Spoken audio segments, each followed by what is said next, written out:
Over in the U.S. state of Maryland, a cargo ship crashed into the Francis Scott Key Bridge in Baltimore on Tuesday.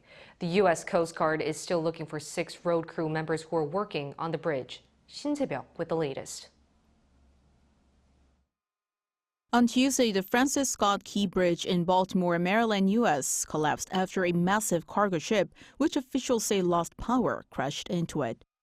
A Singapore-registered vessel with the name Dali, D-A-L-I, which made contact with the Francis Scott Key Bridge in Baltimore, Maryland, at around 1:30 a.m. this morning. 2 people were pulled from the river below following the accident. One was rescued with no major injury, and the other was taken to hospital, reportedly in a serious condition.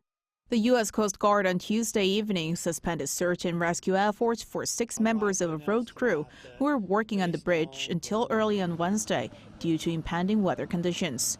According to an official from their construction firm, the missing workers are presumed dead, considering the depth of water and length of time since the collision. Maryland Governor Wes Moore said in a briefing on Tuesday that the vessel signaled a problem with its power, leading authorities to stop traffic on the bridge between the ship's mayday call and the collision, noting the warning likely saved lives. The port of Baltimore, where the Key Bridge was positioned, stands as the U.S. premier hub for automobile imports and exports, as it's deemed a key entry point to the eastern U.S. and the Atlantic Ocean. In the aftermath of the disaster, the Maryland state government declared a state of emergency and put an indefinite hold on port operations, potentially impacting the domestic auto supply chain.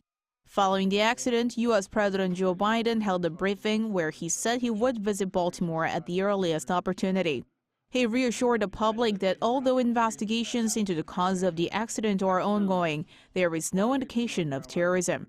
At this time, we have no other indication, no other reason to believe there's any intentional act here.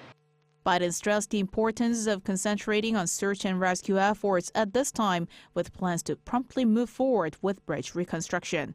He also pledged that the federal government will pay the full cost of rebuilding the Key Bridge and asked for the cooperation of Congress in this matter. Shin Se-byuck, Arirang News.